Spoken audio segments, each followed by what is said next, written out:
둘이 뭐 바보쇼 하는 거야? 바보쇼 하는 거네. 이게 뭔 짓입니까 이게? 감사받는 공공기관 장들 사이에서는 뭔가 꿀팁 전수같이 야 그거 검색하면 다 검색하면 다 나와. 나오네. 이렇게 뭔가 꿀팁으로 알려져 있을 수도 있겠네요. 그럴 수 있죠. 노출될 정황상 수- 알 수 있다. 거의 1분에 한 번씩 한 건데. 노출될 수 있다고? 그러면서 어떻게 하실래요? 한번 숙고해 보세요라고 계속 얘기하는 거죠. 미친 거 아니야? 이 공무원의 부정부패보다 공무원의 귀찮음이 더 음. 거대한 힘일 수 있다. 나라가 허락한 유일한 마약 대들기. 고구마를 먹어도 대들기를 끊을 수 없으시다고요? 금단 그렇다면 증상이 있어. 금단 증상이. 대들기에 중독된 당신 구독과 좋아요 버튼 눌러주세요. 대리기에 중독됐다면 이미 지금 구독을 누르셨겠죠? 아직 안 된 분들 누르시기 바랍니다. 자 이번 주는 쌍 알박기. 알박기가 2개. 그렇습니다. 알이 빡을 2배로 치는 그런 한 주가 되겠습니다. 자 이번 아이템은요. 제보자 핵심 정보 노출해온 감사원 3년간 704건. 그러니까 제보자가 감사원에 제보를 할 거 아니겠습니까? 우리 내부 이제 정보를 이제 우리 KBS가 알고 보니까 경망이더라 이런 걸 김기화가 제보를 해. 근데 그 정보를 노출을 해. 누구한테? KBS한테 노출하겠죠. 그런 게 3년 동안 704건은 너무 많은 거 아니야? 너무 많다. 74건이어도 많을 것 같은데. 아무튼 요 내용을 취재한 기자를 모셨습니다. 탐사보도부의 유호연 기자입니다. 안녕하세요. 네, 안녕하세요. 자기 소개해 주세요.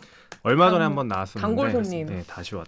워낙 얘기되는 기사를 계속 쓰기 때문에 그건 아니고 아무튼 탐사보도부의 유호윤 기자라고 합니다. 그렇습니다. 그 원래 지난주에 저희가 이거를 모시려고 하다가 맞아. 피치 못할 어른들의 사정으로 인해서 못 모였어요.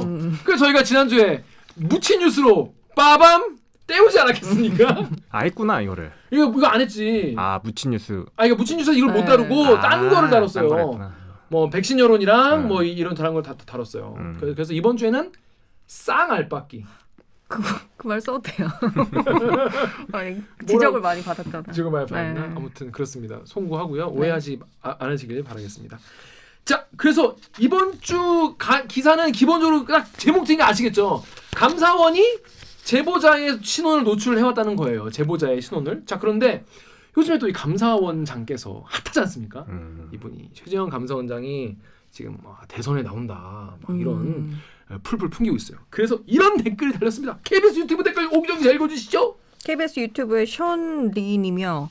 이제 보수 쪽에서 이거 최재형 감사원장 엿먹이려고 정권 친위대 KBS가 트집 잡아서 보도하는 거임 할 차례인가 크크크. 자, 그러니까 보수 쪽에 계신 분들은 유효연 기자의 기사를 보고 KBS가 감사원을 조지는 거 보니까 이게 다 최재형 감사원장을 엿먹이려는 거다. 역시 말이야. 정권 친위다 말이야. KBS는 이런 예측을 한 거예요. 그랬더니 아니나 다를까. 밑에 댓글 읽어주시죠. 타이밍님이 감사원장 야당 측 대선 후보 출마 가능성 나오니까 바로 감사원 가는 정부의 충견 KBS. 네. 진작에 이런 거 내놓지 그랬냐? 크크크 타이밍 참 뭐하네 역겨워라.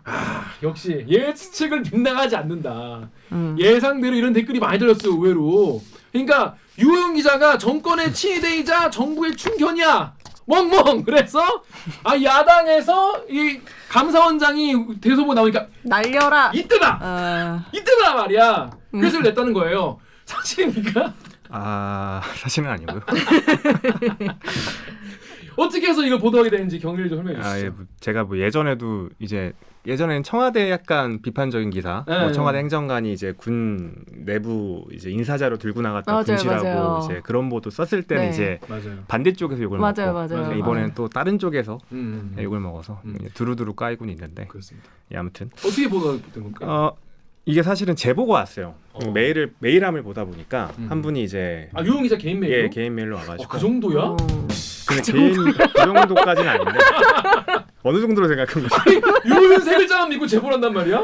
아니 근데 그게 공통으로 많은 기자한테 보냈던 것 같아요. 그러니까 저만 보낸 건 아니고 이게 어떤 사례, 그 리포트 보면 사례자분이 나오시는데 네. 어떤 사례고 어떤 과정을 통해서 이게 유출되는지 한번 들어보겠습니다. 첫 번째 기사에 나온 제보자분에 대한 이야기를 좀 해주시죠. 이분 같은 경우에는 어떤 거에서 어떤 제보를 한 겁니까? 이분이 이제 공공기관에 있는 현직 직원이에요. 공공기관. 공공기관인데 어딘지 밝힐 수 없네. 예, 그분께서 네, 네, 네. 밝히는 걸 원치 않으셔가지고 네, 네. 저희도 약간 보호하기 때문에 사실 내용 같은 걸 좀 정확하게 모든 정보를 다 말씀을 못 드리긴 하는데 이분이 지금도 공공기관에 재직을 하고 계세요. 아, 예. 2019년도에 이 해당 공공기관이 외주 업체와 이제 용역을 통해서 맡긴 업무가 있대요. 기존부터 계속해서 일을 맡겼던 업무가 있는데 그 업무를 이제 연장해야 되는 상황이었던 거죠. 그쵸, 계약 그쵸. 기간이 이제 다 도래가 돼서 새로 계약을 연장해야 되는 상황이었는데 계약을 새로 맺거나 연장해야 되는 상황이었는데 수의 계약을 하거나 뭐 보통 예, 일단은 이제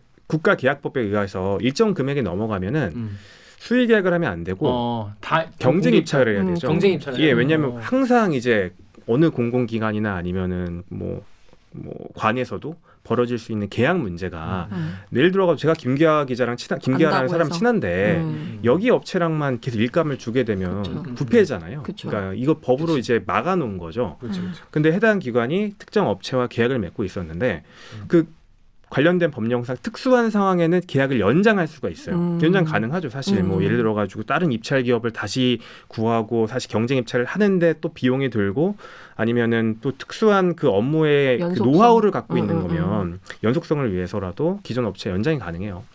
근데 연장을 하는 걸로 계약서를 다시 쓰게 된 거예요. 근데 만약에 계약서 내용이 달라지게 되면 완전 내용이 새로 할 수 있는 거잖아요. 그러니까 그렇죠. 예를 들어서 계약 내용이 달라지게 되면 이거는 기존 계약의 연장이 아니라 신규 계약으로 봐야 되잖아요. 근데 이거 같은 경우에는 금액 자체가 1년치 계약으로 봤을 때는 3억이 넘는 오, 계약이니까 엄청 큰 컸는데 계약이네. 이게 연 단위 계약으로 금액 한 3천만 원 정도 높여줬어요. 3억 3천으로. 그러니까 3억 후반이었는데 거의 4억대로 3천만 원이 인상이 됐어요. 그러니까 이 사람을 봤을 때는 그러면은 이거 그 사람이 이제 제보자죠. 제보자가 업무 처리되는 과정을 봤더니 이거는 수의 계약하면 문제가 될 것 같고 뭐 계약 내용이 달라졌는데 그럼 다시 이제 입찰을 해가지고 다른 기업들한테 그 기회도 기회를 주고 주는. 다시 한번 입찰을 해서 진행해야 되는 거 아닌가? 라는 생각에 부서 내부에 이의 제기를 했대요. 이거는 경쟁 입찰 가야 됩니다. 국가계약법 위반이 될 수 있다라는 얘기로 그 해당 기관 내부에서 문제 제기를 했대요. 근데 묵인이 된 거예요. 거기에 대해서 그냥 그 사람의 의견은 묵살당하고 기존 업체와 계약금이 높여주는 상태로 계약이 연장이 된 거예요. 그럼 이 완전히 특혜 뭐가 아니냐라는 있네. 뭐가 거니까 있네. 이 사람이 봤을 때는 문제가 된다고 생각을 했던 거죠. 그래서 이 사람이 내부에서 해결이 안 되니까 감사원에 제보를 하게 됩니다. 제보를. 내부에서 해결이 안 되기 때문에 그 자료를 가지고 우리 이런 일이 있으니까 이거 한번 감사해 주십시오. 예, 관련된 자료를 증빙을 해가지고 감사원에 온라인으로 제보를 넣어요. 2019년 9월달에 그 제보를 넣었는데 며칠 뒤에 바로 감사원에 전화가 오더래요. 본인한테 제보자한테. 근데 감사원에 보게 되면 홈페이지에 들어가시면 제보를 넣는 게 형태가 이제 크게 보면 두 가지가 있어요. 감사 제보와 부패 신고가 있어요. 그러니까 부패 신고 같은 경우에는 조금 더 이제 내부 그러니까 현직 공공기관에 일하는 내부자들에 좀 특화돼서 신분 보호도 좀 철저히 되고 근데 약간 구분이 둘 다 불법행위나 아니면 위법행위가 될 수 있는 의심되는 사례를 제보가 다 접수가 가능하거든요. 그렇겠지. 예, 근데 약간 좀 비슷한데 좀 다른 듯한데 좀 보기에는 근거가 되는 법도 좀 다르고 여튼 이 사람은 일단은 이제 좀 더 쉬운 형태로 보이는 감사 제보를 걸었어요. 그러니까 사실 이 사람도 이제는 자기가 뭐 경찰도 아니고 수사권도 그치, 있는 게 그치. 아니니까 뭐 위법 사실을 다 디테일하게 다 들출 수는 없는 거잖아요. 그러니까 의심이 되는 거고 그러니까 한번 확인해 달라라는 취지에서 이제 감사원에 감사 제보를 넣어요. 감사 제보를 넣었는데 이틀 뒤에 감사 제보 담당자가 전화가 왔어요. 여기까지 이상하지 않아. 이상하지 않아요. 어떠니 확인해보려고. 이거 봤더니 그 감사 제보 담당하는 감사원 직원이 이거 내용이 명확하다. 얘기된다. 흔히 말하는 기자들이 얘기된다는 거죠. 얘기된다. 자료도 있으시고 네. 내부자시네요. 그래서 이렇게 하면서 근데 이거 같은 경우에는 감사 제보보다 부패 신고를 하시면은 그 신분 보호도 명확하게 보호받을 수 있고 내부자의 신원 보호도 철저하게 보호받을 수 있고 이게 또 이쪽 제보에 맞는 것 같다. 그러니까 위법 사실도 있고 하니까 뭐 개인 보호도 해주고 위법 사실도 명확하니까 이거는 부패 신고를 하시는 게 맞는 것 같습니다라고 해요. 여보세요? 선생님이시죠? 여기 감사원 사무소라고 합니다. 공공기부자이면서 증거가 첨부가 돼 있으시네요. 그래서 이런 경우에는 이제 부패행위 신고로 이렇게 접수해 주시는 게 맞거든요. 네, 그래서 이게 근데 저도 좀 애매하더라고요. 이게 부패로 봐야 될지 이거를. 그래서 근데 어찌됐든 우선은 부패행위 신고로 접수를 해주시는 게. 그러니까 이분도 예 제가 잘 몰라가지고 했는데 그럼 부패 신고로 하겠습니다. 다시 접수를. 그러니까 다시 접수를 부패 신고를 했어요. 네. 근데 그 다음 날 부패 신고 담당자 전화가 와요. 이게 담당자가 다르더라고요. 그럴 수 있을 거야. 감사제보하는데. 여기까지도 그럴 수 있어. 그럴 수 여기까지 있죠. 이해해야 돼. 근데 부패 신고 담당자가 이거는 감사 제보로 가시는 게 맞는 것 같다라고 하는 거예요. 네. 이게 봤을 때는 장하다 K 공무원. 여보세요? 예, 안녕하세요. 감사원인데요. 부패행위 신고하신 것 때문에 전화드렸어요. 계약 관련해서 내용을 제가 잘 봤고요. 그런데 이게 부패행위에 해당하지 않아요. 그래서 처리할 수 없다는 이야기가 아니라요. 사무소에서 연락이 왔었는데 접수하신 분이 이게 부패행위 쪽에 가깝다고 부패행위로 신고하라고 하시더라고요. 이거 처리하는 쪽이 맞을지 얘기를 해서 다시 한번 연락을 드릴 테니까요. 만약에 다시 감사 제보 쪽으로 하라고 할 수도 있습니다. 번거로우시겠지만. 핑퐁이 거기서도. 여기서 핑퐁을? 여기서 이거 아니 제가 안 그래도 감사 제보를 했는데 며칠 전에 감사 제보했다 부패 신고하라고 하셔가지고 제가 옮긴 건데요. 했더니 이거 리포트에 안 나오잖아. 나와요. 저희가 인터넷 버전을 보시면 제가 인터넷 버전에. 콘텐츠 나와요. 그걸 핑퐁한 안 게 봤네. 나오는데 네. 이거 하려 했더니까 그분이 좀 당황하면서 그나마 아마 저희가 조금 더 알아보고 연락드릴게요. 근데 이건 감사 제보가 맞는 것 같은데 그렇게 되면은 다시 연락을 드리겠습니다. 내부에서 합의 보고 예. 연락하라고. 예, 그래서 그렇게 끝나요. 네, 그러니까 몇 네. 달 뒤에 몇 달 뒤에 9월 달이었는데 2월 달쯤에 다시 부패 신고 담당자가 전화가 와요. 해가지고 하는 말이 이거는 봤더니 감사 제보가 맞는 것 같다.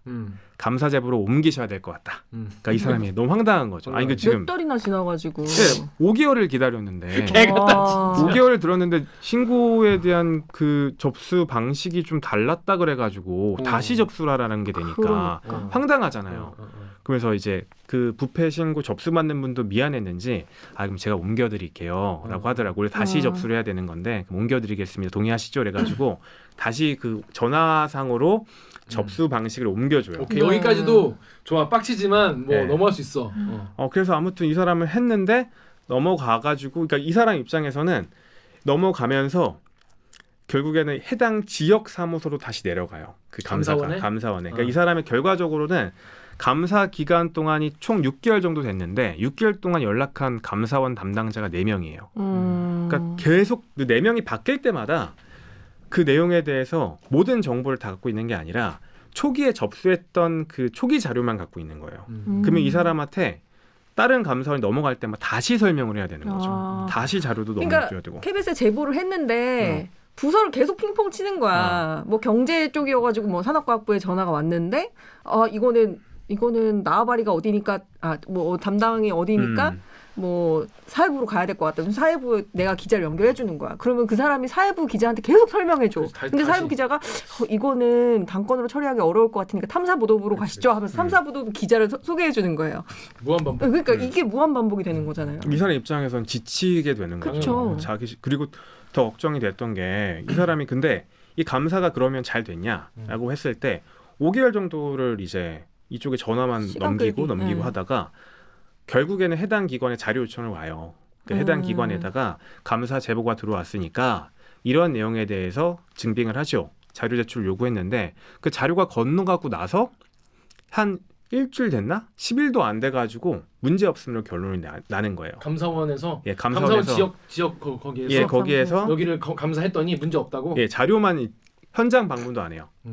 그때 뭐 코로나 상황이어서 못 갔다고는 하는데 현장도 가지 않고 담당자도 안 만나고 이 사람이 관련된 업무에 대해서 이런 제보가 왔는데 그 제보 내용에 대해서 서류를 제출해라 입장이랑 뭐 그거를 이제 피감기관한테 요청을 한 거예요. 거죠. 피감기관 요청했고 그 피감기관 자료를 제출하고 나서 10일도 안 돼가지고 문제 없음으로 결론이 나요. 그러니까 이 사람 입장에서는 제보자 생각으로는 이게 과연 감사가 제대로 됐냐라는 생각이 드는 거죠. 그러니까 또 더군다나 뭐 실제로 이 사람이 제보 내용이 그 위법이 아닐 수도 있죠. 뭐 관련된 정황이나 이런 것들에 봤을 때 우리가 몰랐던 여러 가지 특수한 사정이 있을 수도 있으니까. 근데 별도로 저희가 이제 확보한 자료를 보면 해당 기관이 법률 자문을 받아요. 이런 논란이 있는데 네. 이런 제보가 들어와서 문제가 되고 있는데 이거 위법인지 아닌지 한번 이제 자기가 이제 연결돼 있는 해당 기관이 연결돼 있는 이제 로펌에다가 자문을 받는 거죠. 근데 그 로펌에서 결론은 공정 경쟁의 원칙에 위배될 수 있다. 아. 문제다라고 결론을 받아요. 자기가 의뢰한 로펌에서 예.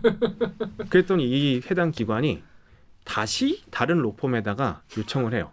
자기랑 일단 그 자문 계약에 맺지 않고 있는 로펌에다가 다시 요청을 받는데 거기서는 문제 없다고 결론을 내줘요. 그러니까 이 사람이 갖고 있는 내부적으로는 일단은 문제가 없다라는 답은 갖고 있는 거죠. 하지만 어찌됐건 간에 자문 계약을 맺고 있는 그 로펌에서는 어찌됐건 문제라고 한 거니까 위법 사실이 있다라고도 인정을 해준 거니까. 네. 그러니까 분명히 이 사람의 제보 내용이 신빙성이 있고 문제가 될 수 있어요. 저희도 다른 변호사분한테 법률 자문을 받았는데 국가계약법에 위반될 수 있다라고 그렇게 자문을 해주시더라고요. 그러니까 이게 이 사람의 제보 내용이 신빙성이 없는 것도 아니고 문제가 될 수 있는 부분이 있는데 감성이 좀 허술하게 감사한 게 아니냐 뭐 이런 지적도 나올 수가 있는 거죠. 그렇습니다. 그런데 이렇게 그냥 허술한 감사로만 끝났으면 또 모르겠는데 이 제보자분 신상 보호가 잘 안 됐다는 게 사실입니까? 일단은 이 사람이 제보를 하고 나면 그러니까 저희가 어떤 제보 접수 번호라는 게 있어요. 그래서 KBS 유튜브의 상록수님이 네. 이 제보 접수 번호라는 게 있는데 이게 무슨 감사원의 제보자 확인 서비스냐고. 네네. 이거만 알면은 피감기관에서 제보자 누군지 다 알 수 있다는 거예요. 이게 어떻게 된 겁니까? 이게? 그러니까 일단은 제보 접수 번호라는 게 내가 제보를 접수하면은 문자로 딱 와요. 띠링 그러니까 문자로 오는 거죠. 님의 제보가 잘 접수되었습니다. 예, 접수했으면 왜냐면은 내가 내 제보가 어떻게 진행되는지를 확인을 해야 되잖아요. 좋은 거네, 그건. 예, 그러면 그 접수 번호를 주거든요. 그 접수 번호가 일종의 사건 번호죠. 그렇지. 그러니까 내가 온라인 상으로도 이 번호를 넣고 하면은 이제 내 제보가 어떻게 진행되고 있는지를 알 수가 있는 좋은 서비스죠. 근데 이게 온라인으로 접수하는 경우와 전화, 방문, 우편으로 접수한 케이스를 그 접수 내용을 확인하는 게 칸이 달라요. 같은 화면에 있긴 한데 온라인으로 사건을 접수했을 경우에는 개인 인증을 거쳐야 돼요. 네. 뭐 공인 인증서나 이런 방식으로 접수를 해가지고 이 번호만 있어도 제가 볼 수가 없어요. 제보를 했는지 여부에 대해서 모르는 건데 제보 접수 번호만 있어도 뭐 개인 인증 거치지 않고서는 이걸 확인이 안 되는 건데 전화, 방문, 팩스로 접수한 케이스 같은 경우에는 개인 인증이 없어도 사건 번호랑 이름만 있으면 누구나 다 그 제보 내용, 그 다음에 제보자의 이름, 연락처까지 확인이 가능한 거예요. 그거 안 되지 않나? 그러니까 근데 일단은 보면 이 사람 같은 거 온라인으로 했잖아요. 온라인으로 네. 했는데 이 사람이 접수 번호가 와가지고 혹시나 해가지고 자기가 온라인으로 했는데 방문 접수로 혹시 여기로 하는 게 이 사람이 이분 같은 경우에가 조금 이제 불안했던 거죠. 사실 내부 고발자니까 혹시 이 번호가 또 유의미한 데이터면 내가 보관을 잘해야 되니까 그래서 한번 넣어봤대요. 거기 이제 전화 방문이나 팩스로 접수해서 자기의 제보 내용을 확인할 수 있는 거기에다가 자기 이름이랑 제보 접수 번호를 입력을 했어요. 딱 이름이 나오고 전화번호가 나오고 자기 내용이 나오는 거예요. 인적사항이. 인적사항이 나오는. 예, 자기 이름이랑. 제보 번호만 넣었는데. 그러니까 그게 넣게 되면은 자기의 그 제보가 어떻게 처리되는지를 알려주는데 그 내용과 함께 제보자의 이름과 연락처도 나오는 거예요. 그러니까 자기가 봤더니 딱 나오는 거예요. 너무 황당하잖아. 그러니까 그분은 아까 핑퐁을 하는 과정에서 다시 이거는 그냥 일반 감사 접수를 해야 된다고 해서 그 사람이 그냥 원래는 별도로 해야 되는데 제가 그냥 여기서 해드릴게요 하는 과정에서 전화 접수 같은 게 된 거군요. 그러니까 저희가 해명 물어봤어요. 이 사람 감사원에 물어봤거든요. 이 사람이 온라인으로 했는데 왜 이 사람 되냐? 그러니까 감사원에서는 아까 오기정 기자 방금 말한 것처럼 전화로 옮겨줬기 때문에 이건 전화 접수로 보기 때문에 검색이 가능했던 거라고 얘기를 한 거예요. 근데 그렇게 됐어도 문제인 거잖아. 검색이 되는 것 자체는. 예, 일단은 이 사람이 너무 황당하니까 자기의 감사 담당자 그 직원한테 전화로 물어봐요.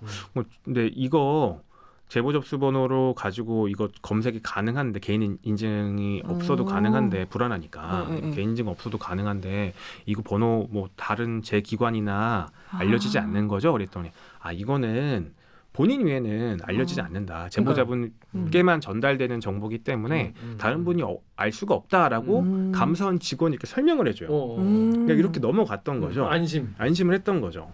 그런데 이 사람이 그 제보를 접수하고 나서 휴직을 해요. 개인 사정으로 휴직을 해요. 한 1년 정도 휴직을 하는데 그 사이에 이제 감사 결과가 나왔고 없는 걸로 나왔는데 딱 그 사람이 이제 회사로 다시 돌아와가지고 복귀를 하고 난 복귀 첫날에 해당 그 기관의 간부랑 면담을 해요. 인사를 하러 왔으니까 복직을 했으니까 가서 인사를 하잖아요. 근데 이제 와서 아예 다시 뭐 복직하게 됐습니다. 휴직 마치고 돌아왔습니다. 이렇게 인사를 하고 하는데 그 해당 기관의 그 간부가 얘기를 하다가 그런데 자네가 감사원에 자료 넘기고 신고했다며? 라는 얘기를 한 거예요. 눈앞에서. 진짜 식은땀이 났겠다. 이 사람은 심장 철렁하겠다. 바로 자기가 제보를 한 거에 대해서 철저하게 보호될 거라고 생각을 했는데 그 꽤 높으신 간부가 자기 눈앞에서 그런 얘기를 하니까 얼마나 당황을 하셨겠어요. 그래서 바로 아니라고 자기 그런 적 혹시 떠본 없다라고. 걸 수 있으니까. 네, 아니라고 한 거예요. 네. 근데 그 뒤로도 이 사람한테 자꾸 이제 다른 간부가 와가지고 너가 그 예전에 어떠한 사건에 대해서 오해했던 것 같은데 이거야라고 자꾸 해명을 하더래요. 이 사람한테 과거의 사건에 대해서 이 사람이 관여 1년도 지난 일인데 복직했는데 휴직하고 싶겠다. 와 진짜. 이 사람이 너무 황당하잖아. 이거 내가 어떻게 알려줬을까? 내 신원이 내가 감사원에 제보했다는 너무 무서울 게. 것 같은데? 하루하루가? 근데 이 사람이 그게 다가 아니었어요. 이 사람이 복직을 하고 나면은 사무실 들어왔잖아요. 네. 이 사람 자리가 저쪽 구석에 캐비넷 앞에다 배정이 된 거예요.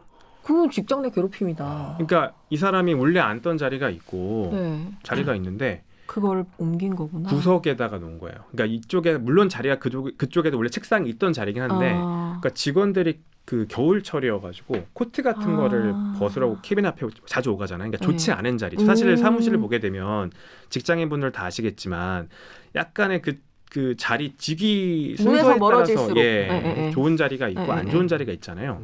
그러니까 이 사람이 앉을 수 있는 자리가 따로 빈 자리에 있었대요. 근데 그 자리에 앉지 말라 그러고 구석 자리에 캐비넷 앞처럼 사람들이 자주 오가는 자리에 앉아서 배치가 된 거죠. 그러니까 다른 직원이 와서 왜 여기에 앉으세요라고 물어볼 정도로. 그러니까 이 사람 입장에서는 앞에서 이제 자기에 대한 제보 사실도 알고 있고 하니까 이게 나에 대해서 그렇게 압박이 들어오는 거 아닌가? 그러니까 마음이 심적으로 위축이 많이 됐죠. 뭐 해당 제보를 했던 신고를 했던 기관에 대한 인사평가도 상당히 좋지 않았다고 말을 해요. 그러니까 일부 내부에서도 이제 이분 입장에서는 이분의 말로는 제보 신원이 노출돼가지고 불이익을 봤다고 볼 수 있는 거죠. 근데 유출 경로가 의심은 되는데 어떻게 되는지 감이 안 잡히는 거잖아요. 그러니까 이 사람이 유출은 된 건 맞는 것 같은데 어디서 내 신원 정보를 알게 됐지라는 생각을 했던 차에 얼마 지나지 않아서 얼마 전의 일인데 이 사람이 이제 그 사무실에서 문건을 봤는데 자기가 감사 제보했던 거 관련돼서 감사원과 해당 기관이 주고받은 이제 관련된 문서를 우연히 보게 된 거예요. 그 기관 피감 기관이랑 감사원이 본인이 감사원에 제보를 하고 나서 휴직한 이후에 둘이 주고받은 문서를 봤다는 거죠. 본 거죠. 그러니까 아까 말씀드렸지만 사실 제보는 2019년 9월에 됐지만 본격적인 감사가 시작된 건 2020년 2월 달이에요. 제보자가 왔다 갔다 핑퐁처럼 오가다가 결정적으로 이제 감사 담당자가 정해지고 해당 그 감사원이 제보 접수를 해가지고 이걸 확인하는 과정이 피감 기관에다가 그 해당 내용에 대한 그 자료 요청을 하는 공문을 보내거든요. 이게 항상 정상적인 패턴이에요. 그 보낸 문서가 있는데 그 보낸 문건을 딱 봤더니 문서 제목에 자기의 제보 접수 번호가 딱 들어가 있는 거예요. 이 사람이 황당하잖아요. 과거 A씨의 내부 고발 제보와 관련해 감사원이 해당 기관에 보낸 자료 요청 공문인데 제보 접수 번호가 버젓이 공문 제목에 적혀 있었습니다. 접수 번호를 알 수가 없죠. 다른 사람들 그냥 담당 친구한 분한테만 문자가 가는데요. 감사원 홈페이지입니다. 제보 접수 번호와 이름만 넣으면 전화, 방문, 우편을 통한 제보는 인증 절차 없이 제보자 이름과 연락처, 그리고 제보 내용까지 상세히 볼 수 있습니다. 피감기관 입장에선 감사원이 알려준 제보 접수 번호를 넣고 제보자로 의심되는 내부 직원 이름을 차례대로 입력해 제보자를 색출할 수 있는 겁니다. 이거 나만 아니라며, 한다고 했는데, 아까. 예, 나만 알고 있다고 들었는데, 이거 어떻게 이거 제목에 달고 있는 거지? 그 엄청난 배신감이 들었죠. 제목에 제보 그 접수번호가 있다고? 떡하니 적혀져 있는. 그러니까 감사 제보 관련 자료 요청이라고 가로치고 제 2020 뭐 이렇게 제보 번호가 딱 나와 있으니까 황당한 거죠. 그러니까 거기에 문건에도 보게 되면은 감사 제보 제출로 인한 제보자가 감사 제보 제출로 인한 불이익을 받지 않도록 인적 사항 등을 비밀을 유지해 주길 바라며 제보자에게 감사 제보 제출과 관련한 문의나 이의 제기를 하는 일이 없도록 해주시기 바랍니다라는 문구가 적혀 있어요. 그러니까 이 사람한테 피감기관이 사실 제보자 아는 걸 가정해서 얘기를 하는 거죠. 이 멘트들이 문구들이 사실은 피감기관에서 이제 너만 알고 있어. 라는 게 오갔은 거 손내면 안 추정해내는 돼. 거잖아요. 이런 거잖아. 더 충격적이었던 거죠. 왜냐하면 이 제보 접수 번호가 왜 위험하냐면 그 사실은 그 기관에 있는 직원은 한정적이잖아요. 그쵸. 그리고 그 제보 내용에 대해서 문제를 제기할 수 있을 정도로 그 내용을 알고 있는 직원은 또 더 그치. 적죠. 그러니까 이 제보 접수 번호를 넣고 그 직원들의 이름을 다 넣어보는 거죠. 그리고 그 사람이 사전에 내부에서 문제 제기를 한번 했었다면서. 그러니까. 그러니까 이거는 뭐 이 사람 비밀리에 한 것도 같아요. 아. 거기에 대해 보안 유지 차원에서 이 사람은 의심은 할 수 있지만 확증을 할 수 없는 건데, 그러니까 저희가 확정적으로 이 사람 그 해당 피감 기관이 그 번호 때문에 그 제보자를 찾아낸지는 몰라요. 근데 이 충분한 제보 정보가 되는 거. 왜냐면은 그렇지. 아까도 방금 전에 말씀드렸지만 그 제보 접수 번호랑 이름 그 치면. 누군가 직원들 이름만 치면은 바로 추적이 가능한 거잖아요. 그러니까 이게 이 사람 입장에서는 엄청나게 이 번호가 유출된 게 큰 문제였던 거죠. 그쵸. 그 반대로 또 이제 해당 기관에서도 감사원에 제보를 그 문건을 보냈는데 그 문건에도 뭐 제보자한테 해명하겠다라는 식으로 해서 자기 해당 기관도 그 제보자가 누군지 아는 듯한 문구가 적혀 있는 거예요. 누군지를 어떻게 알고 예, 그러니까. 해명해. 예, 이 사람 입장에서는 엄청난 충격이었던 거죠. 내 신원이 노출됐다라는 거를 그 문구들을 봤을 때는 뭐 확인할 수 있는 거니까. 또 결정적으로 제보 접수 번호가 뭐 떡하니 문서 제목에 노출돼 있으니까. 그거예요? 네, 이 문건이에요. 이 문건이었는데. 그게 지금 못 보여주는 거죠. 아니 뭐 아까 뭐 잘라서 볼 거니까 뭐 아무튼 이런 식으로 돼 있어요. 저 뭐 이렇게 쳐서 보긴 했는데. 어디 있는 거야? 아, 제 2020 민원 이게 그거예요? 번호가 노출되면 또 안 되니까 아무튼 그건 안 되고. 와 그러네. 예. 감사 제보 처리 과정에서 제보자가 감사 제보 제출로 인해서 불이익을 받지 않게 좀 인적 사항을 비밀 유지해줘라. 이렇게 부탁을 하고 있네 감사원이. 근데 이제 이거는 반대로 그 해당 기관에서 감사원에 제출한 문건인데 이 문건을 보게 되면은 이제 관련한 의혹이 해소될 수 있도록 민원인에게 관련 내용을 적극 해명하여 오해를 해소하겠음이라고 적혀 있어요. 그러니까 여러분 아시겠습니까? 그러니까 내가 담임 선생님한테 이게 뭐 그러니까 감사원에 내가 이걸 찔렀는데 내부에 찔렀는데 감사원이 이 기관한테 야 그 사람 불이익 안 받게 니네가 좀 잘해. 그리고 감사 제출에 관련 문의나 이의 제기 같은 거 하지 말고 니네만 알고 있어. 이렇게 얘기한 거냐 감사원이. 문구상으로 봤을 땐 그런 거죠. 그리고 그랬더니 이쪽에서는 예 알겠습니다. 민원인에게 관련 내용을 적극 해명하여 오해를 해소하겠습니다. 이러고 있는 거예요. 뭐 둘이 뭐 바보쇼 하는 거야? 바보쇼 하는 거네. 이게 뭔 짓입니까 이게? 근데 그걸 진짜 그 민원인만 제보자만 몰랐었던 거잖아. 이런 정황에 문서가 대해서. 오갔는 줄. 그러니까 이 사람 입장에서는 사실 그 공직 생활을 그 해당 기관에서의 이제 자기가 직장 생활 계속 이어나가야 되는 상황이에요. 누구나 그렇잖아요. 사실 공공기관에 들어가는 게 쉬운 일이 아니고 예, 사실은 이 직장에서 오래 다녀야 되는데 그치.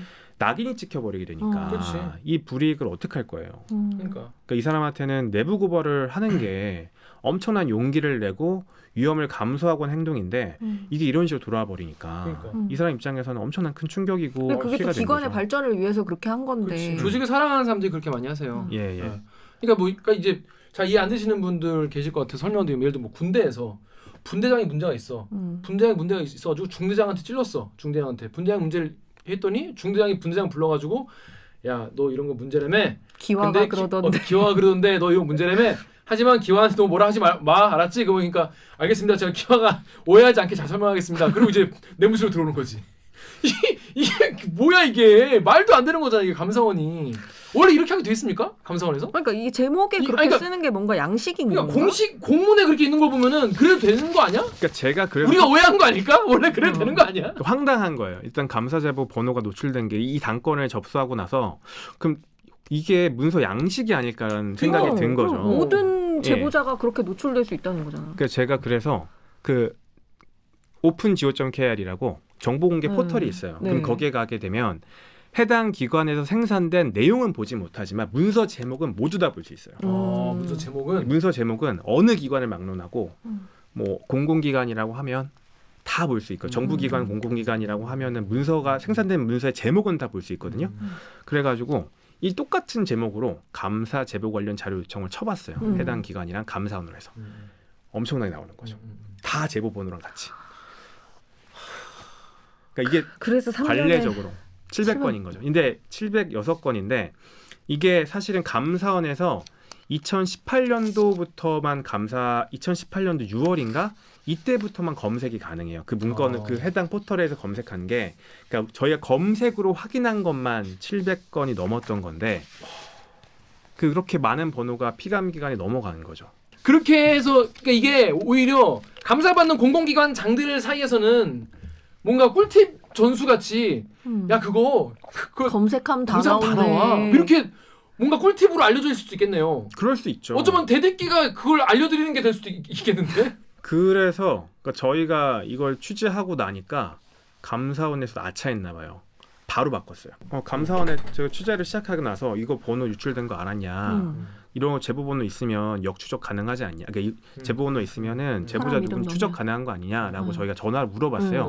근데 감사원에서도 시스템을 바로 개선하더라고요. 그러니까 제보 번호만 있는 그 아까 전에 말씀드렸지만 전화 그 다음에 방문, 팩스로 접수된 제보 같은 경우에는 이제 개인 인증 없어도 볼 수 있었잖아요. 모든 제보에 대해서 개인 인증을 거치도록 바로 시스템을 보완을 했다고 하더라고요. 근데 그 반응이 좀 궁금해요. 그러니까 처음에 그 얘기 좀 들었을 때 뭐라고 하는 거예요? 감사원에서. 그러니까 처음에는 자기들은 이 정보만 가지고 제보자한테 그러니까 일단은 아까 오기정 기자 말한 것처럼 이게 관례상 특정 기관한테 이제 자료 제출을 요구할 때 거기에 대한 근거로서 우리가 이러이러한 사건에 대해서 자료를 요청한다라는 근거로 명시를 했대요. 근데 이제 이 번호만 가지고 제보자를 추적할 줄 몰랐다라는 거죠. 근데 저희가 근데 이거 알게 되면 이름만 대조해서 아는 거 아니냐. 이름만 의심되는 제보자들만 몇 명 놓고 그걸로 이제 전화나 방문이나 팩스 제보 같은 경우에는 추적 가능한 거 아니냐라고 했더니 어느 정도 인정을 하면서 그래서 이제 바로 이제 KBS 취재가 시작되는 걸 기점으로 해가지고 시스템을 보완했다라고 말을 하더라고요. 몰랐다는 거예요? 그러면? 그렇게 추적이 가능한지 몰랐다는 거죠. 게임으로 치면은 꼼수가 있었는데 이제 유저들이 이제 제보하니까 바로 패치해가지고 바로 막아놨다는 거죠. 그러니까 저희가 취재를 이건 너무 심각한 문제인데 이거는. 예, 시작하지 않았다고 한다면 그동안 계속 노출된 것처럼 하는 앞으로 거지. 노출될 수 있었던 거죠. 그러니까 본인들도 아차했던 것 같아요. 근데 봤을 때는 이 시스템으로 이렇게 추적 가능한 거죠. 그렇게 오랫동안 네. 그 홈페이지 만든 지도 오래됐을 거 아니에요. 그렇죠. 이건 확인한 것만 지금 3년간 이런 그러니까. 거고 수많은 세월 동안 제보자 신분이 다 피감기관한테 고스란히 노출이 돼 왔다는 얘긴데. 충분히 그럴 수 있는 정황이 되는 거죠. 이런 것 같은 경우는. 그러니까 블라인드 익명으로 저 시스템이 단순 실수인지 의도인지 이게 영화가 현실이 되는 거 아니냐. 네이버의 CAR님이 최근 문제가 아니라 계속 이 꼴이었던 모양이네. 세상에 아니 이러고도 뭐 대쪽 같은 감사원 이런 운운을 했냐. 많은 분들이 되게 놀라셨어요. 네. 그렇죠. 이게 사실은 저만 하더라도 이 감사원 이렇게까지 허술했냐라는 그러니까. 생각이 들었는데 저 충격적이었던 게 이 문건 제목으로 딱 검색을 하는 순간 제보 접수 번호들이 쫙 나오는 거예요. 같은 화면에 한 화면에. 예.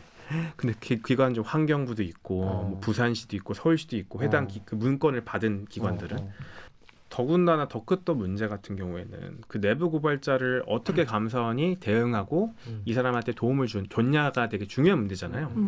근데 저희가 이분이 이제 감사원 직원과 나눈 통화 내용도 전부 다 받아서 한번 녹취를 봤어요. 그 내용에 대해서 한번 얘기를 해보겠습니다. 제보 그러니까 여기까지만 하면은 그냥 뭐 시스템이 좀 허술했네 그랬을 수 있는데 일단 태도가 본질이다 이런 말도 있어요. 근데 이 감사원이 이 제보자를 대하는 태도가 좀 약간 상식과 좀 안 맞는 그런 말을 했다는 거예요? 어떤 내용입니까? 그러니까 일단은 아까도 말씀드렸지만 핑퐁으로 그 네. 감사 제보 담당자랑 부패 신고 담당자가 그러니까 서로의 핑퐁한 것도 웃겨. 예, 핑퐁한 핑퐁한 것도 것도 웃긴데. 그렇잖아요. 근데 몇 달 이제- 동안 몇 달 예, 동안 몇 달 동안. 그래서 이제 부패 신고를 일단은 그 담당자가 전화를 하면서 이분이랑 이제 통화를 또 하는 거죠. 관련된 내용을 좀 몇 개 물어봐요. 그 제보 내용에 대해서 뭐 이런 부분이 뭐 사실이냐 아니면 절차가 어떻게 되냐 뭐 이런 것들을 물어봐요. 뭐 그러다가 그 대화를 하는 와중에서 갑자기 이분이 근데 이제 이거를 제보를 하셨으니까 우리가 이제 조사를 할 텐데 조사를 하다 보면은 그 제보자분의 신원이 노출될 수 있어요라는 말을 하는 거예요. 아, 감사합니다. 왜냐면 소리야. 그러니까 이 사람이 내부자인 걸 알기 때문에 우리가 뭐 감사원에서 관련된 자료도 알고 있고 네. 어찌됐건 간에 이거를 감사원이 알고 있다라고 한다면 누군가 제보했을 건데 이분이 제보한 거에 대해서 감사원이 그 피감기관에서 알 수도 있다. 제보자의 신원이 노출되는 경우도 있으니까 그거에 대해서 한번 경고를 준 거죠. 그러니까 제보자 입장에서도 처음 들었을 때는 감사원에서도 이게 뭐 제보자 보호를 위해서 경각심을 주는 차원에서 할 수 있는 말이잖아요. 뭐 일단 그런 부분에서 좀 철저하게 하려고 신원 유출에 대한 위험성을 좀 한번 알려주는구나라고 생각을 했대요. 근데 한 번 정도는 괜찮죠. 제보자의 신원 유출될 수 있는 위험성에서 알리는 건 괜찮죠. 근데 말을 하다가 계속해서 그래도 정황상 이 제보자가 누군지에 대해서 피감기관이 알 수도 있다라고 계속 몇 번을 거쳐서 말을 하는 거예요. 아, 예, 안녕하세요. 전화하셨죠? 네, 나중에 이제 그 조사하고 이제 그랬을 때, 규정상으로, 이렇게 신분을 노출해서 원하지 않는 경우에는 좀 각별히 신경을 쓰기는 하는데요. 정황상 알 수 있지 않냐는 거예요, 정황상. 이 의무는, 그냥 그 제보한 분의 신분을 노출하지 않은 경우에 최대한 노력하고 말 안 할 텐데 제가 말씀드린 건 극히 조심하지 않으면 네 정황상 알게 되는 경우도 생길 수 있지 않냐는 거예요. 그럴 수는 있죠. 예. 네. 그래서 좀 그게 말하다가 나올 수도 있는 말하다가 뭐 이런 자료가 뭐 좀 완전 이런 자료가 있는데라고 얘기를 한다든가 보니까 이렇던데라고 얘기를 한다거나 그러면 정황상 이제 수도 있지 않겠냐는 거예요. 그러니까 자기들이 제보자분의 신원을 노출하려고 최대한 노력을 할 건데 뭐 이게 극히 조심하지 않으면 정황상 알게 되는 경우가 생기지 않겠냐라는 말 반복적으로 해요. 그러니까 하지 말라는 거야? 저희가 황당해가지고 말을 하는데 말을 할 때마다 계속 그런데 이제 정황상 한번 생각해 보세요. 이거 정황상 알 수도 있어요. 해당 한 기관에서 사람이 계속? 한 사람이 통화를 20분 정도 통화했는데 너무 많이 해서 한번 숫자를 세봤어요. 15번이 넘어요. 정황상 알 수 있다. 거의 1분에 한 번씩 한 건데. 노출될 수 있다고? 그러면서 어떻게 하실래요? 한번 숙고해 보세요. 라고 계속 얘기하는 거죠. 미친 거 아니야? 그러니까 이 사람 입장에 듣는 제보자 마음에서 이 사람이 너무 불안할 거 아니에요. 사실 그 내부 제보를 한 것도 겁이 나는데 자꾸 이분이 이 사람이 얘기하면서 뭐 여기서는 뭐 자기는 이제 접수했으니까 이거를 조사하는 분한테 넘기면 끝인데 그 나가셔서 뭐 조사를 하시는 분이 뭐 이제 담당자가 뭐 업무를 하는 과정에 조사를 하는 과정에서 신분 노출이 있을 수 있다. 아까 얘기했잖아. 네, 반복적으로 계속 얘기하는 거예요. 그러니까 이 사람 입장에서는 제보자 말투는 상당히 황당하잖아요. 너무 부적절한 것 같은데요. 예. 15번이면 예. 어떻게 그 뒤에 따라오는 멘트가 이런데 어떻게 하실래요? 라고 하는 거면 이거는 하지 말라는 걸로 읽히잖아요. 누가 들어도. 그게 하는 게 이렇게 규정상 이렇게 신분을 노출하지 원치 않는 경우에는 좀 각별의 신경을 쓰긴 하는데 정황상 알 수도 있지 정황상 알 수도 있지 않냐 이거예요. 그게 언제예요? 몇 이게, 번째 핑퐁? 전화를 하고 나서 아까 전에 감사 제보에서 부패 신고 넘어왔잖아요. 부패 신고했던 사람이 그 제보했던 같은 달에 통화할 때 나눴던 대화예요. 초반이죠 사실. 신고를 하고 초반에 이런 얘기를 해준 거죠. 근데 이 사람이 그러니까 제보자 입장에서는 그래도 감사원에 노하우가 있지 않겠어요. 뭐 이런 경우에 사실 감사원이 이런 케이스가 한두 건 아닐 텐데 그치. 감사원에서 이게 제보자 보호에 대한 노하우가 있지 않아요? 그치, 라고 제보자 물어봐요. 보호의 책무는 감사원이 있으니까. 있으니까. 제보자가 그렇게 부탁하듯이 얘기해야 되는 거야? 물어봐요. 너네가 나한테 뭔가 그걸 제시를 해줘라라는 해줘야지. 거를. 네, 근데 답변이 황당해요. 그 감사원 담당자가 그거는 글쎄요입니다. 라고 답변. 뭐라고? 여러분 웃겨서 웃는 게 아니라 어이없어서 웃는 겁니다. 왜 웃냐고 뭐라지 마세요. 진짜 어이없네. 그래서 너무 부적절하다. 제보자 미친놈이네. 제보자 너무 다시 한번 부적절하다. 물어봐요. 그래도 융통성 있게 잘 하시지 않을까요? 라고 했더니 감사원이 그 말은 글쎄요입니다. 다시 한번 얘기해요. 나름 감사원에서 노하우가 있지 않을까요? 그거는 글쎄요. 요도리 있게 잘 하지 않으실까요? 글쎄요. 우리의 의무는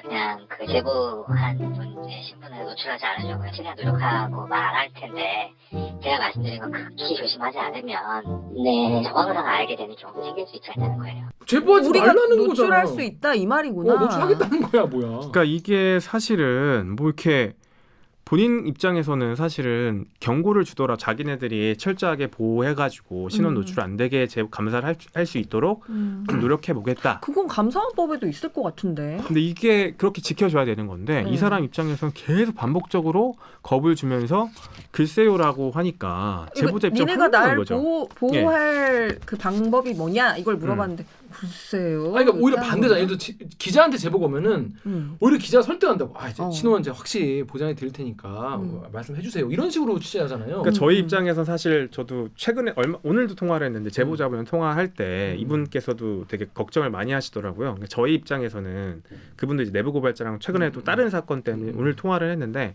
그러니까 저희는 이렇게 말씀드렸어요. 그러니까 저희가 접수해가지고 취재가 진행되면 저희가 처벌을 받고 저희가 피해를 볼지언정 제보자분의 신원 절대 저희가 노출하지 않습니다. 이렇게 얘기를 해야지. 그 부분만큼은 저희가 철저하게 보호해드려요라고 안내를 하거든요.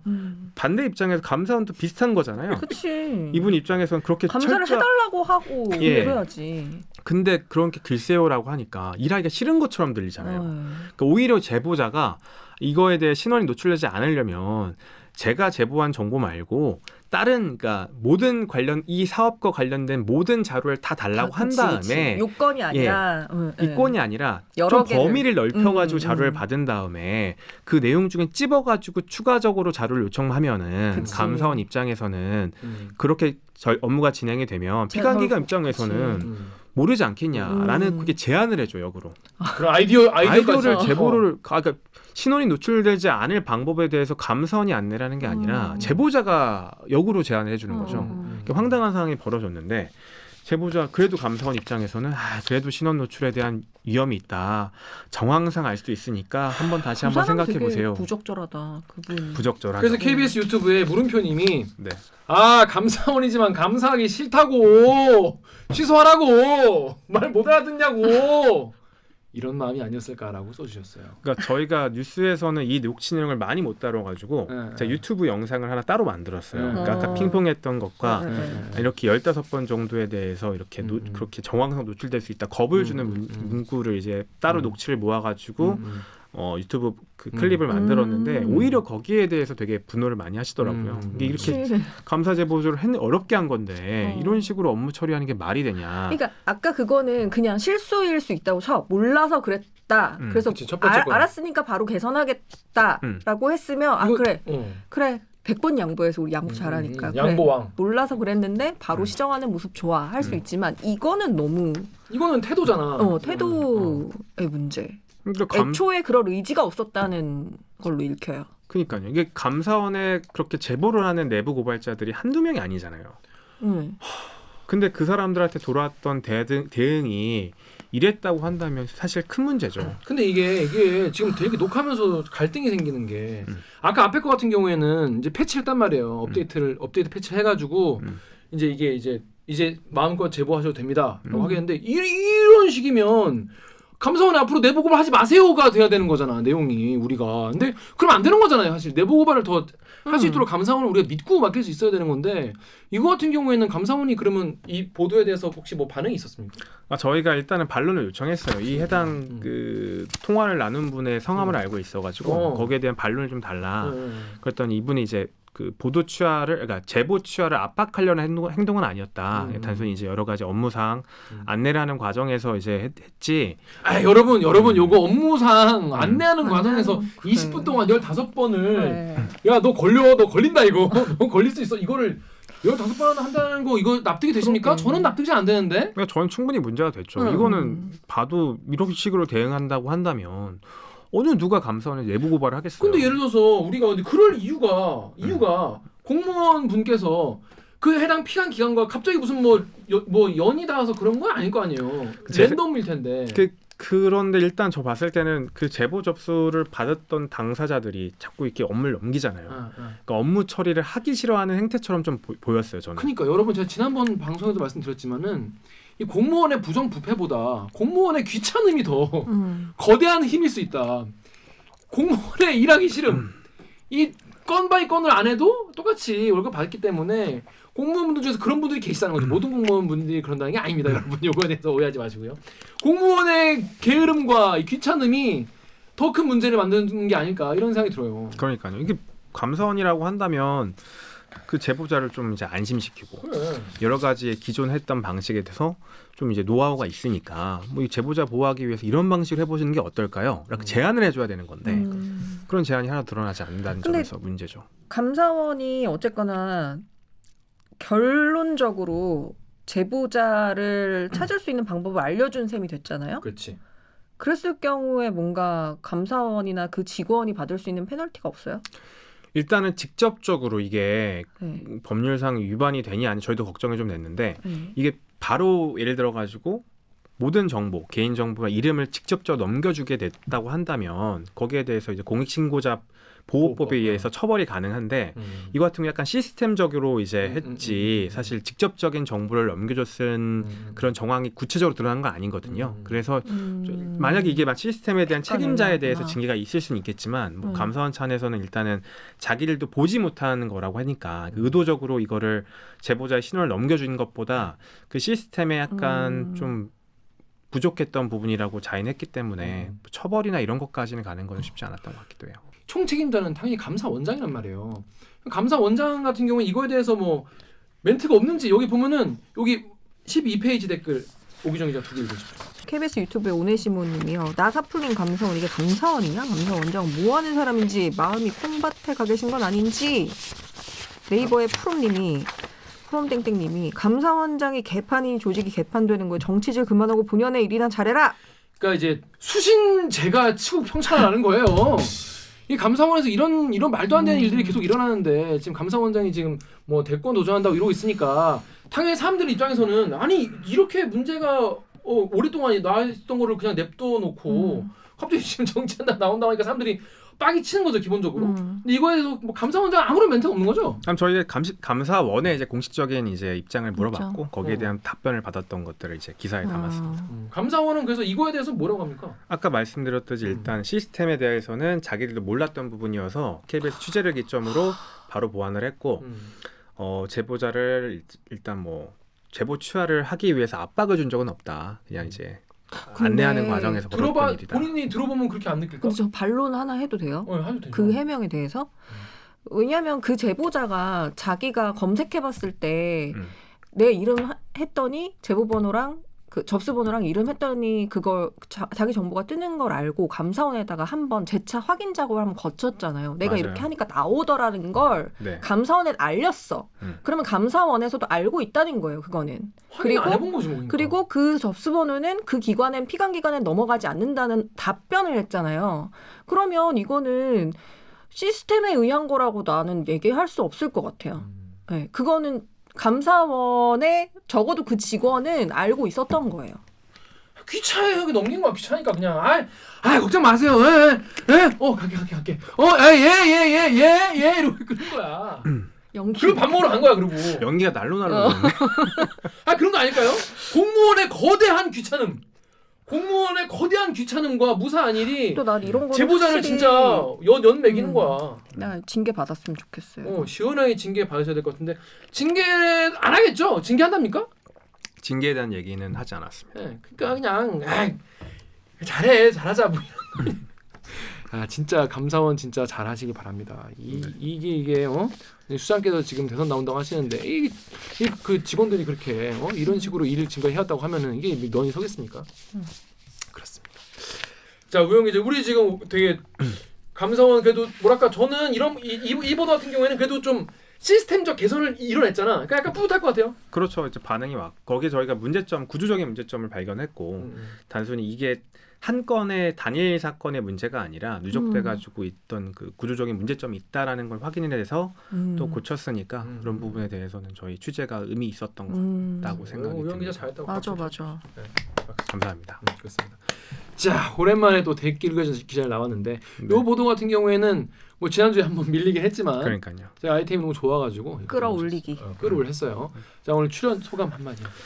아 예. 보도를 할 때마다 그래도 이제 김기아 기자가 또 얘기 되는 걸 자꾸 해. 어. 불러줘가지고 너무 감사하고 네. 사실 다음 보도 할 때도 이제 또 혹시 또 불러주지 않을까라는 또 기대도 하게 그 정도로 뭔가 또 의미 있는 예약하고 가는 거. 예약하고 수익 계약하는 거야. 3천만 원 우리도 이하니까 입찰할 거야. 3천만 원 이야기도 우리 출연료가 3천만 원이 안 되거든. 네. 2만 원이잖아. 네. 그래서 이 수익 계약을 하는 걸로. 네, 알겠습니다. 이 정도는 해도 되지 않나. 그렇습니다. 이 정도는 해도 되는 거 여러분이 또 이해해 주시기 바라겠습니다. 네. 자, 그러면 오늘 방송 참여 방법 알려드리면서 마무리하겠습니다. 기자님들 댓글 읽어주는 기자들 매주 목요일, 수요일 그렇죠. 수요일과 목요일 유튜브, 팟빵, 아이튠즈, 파티 그리고 네이버 오디오 클립에 올라간다고 합니다. 네, 저 유호윤 기자처럼 대들기에서 보고 싶은 기자 혹은 다뤄줬으면 하는 기사가 있다고요? 방송 관련 의견은 인스타그램, 유튜브, 팟빵 계정에 댓글을 남겨주세요. 오늘 방송은 이제 곧 끝이 나지만 좋아요와 구독 버튼은 여러분의 따스한 손길을 애타게 기다리고 있을게요. 좋아요와 구독 버튼 잊지 말고 눌러주세요. KBS 뉴스 좋았어. 좋았어. 또 만나요. 안녕. 고생하셨습니다. 아, 빡치네 이거. 이거 뉴스로 볼 때는 빡침보다는 그냥 요거 뚝 떨어지는 아이템이다 요 정도 생각했는데 왜냐면 명백하니까. 떨어지죠. 네. 근데 이거 내막을 알고 보니까 되게 빡치네.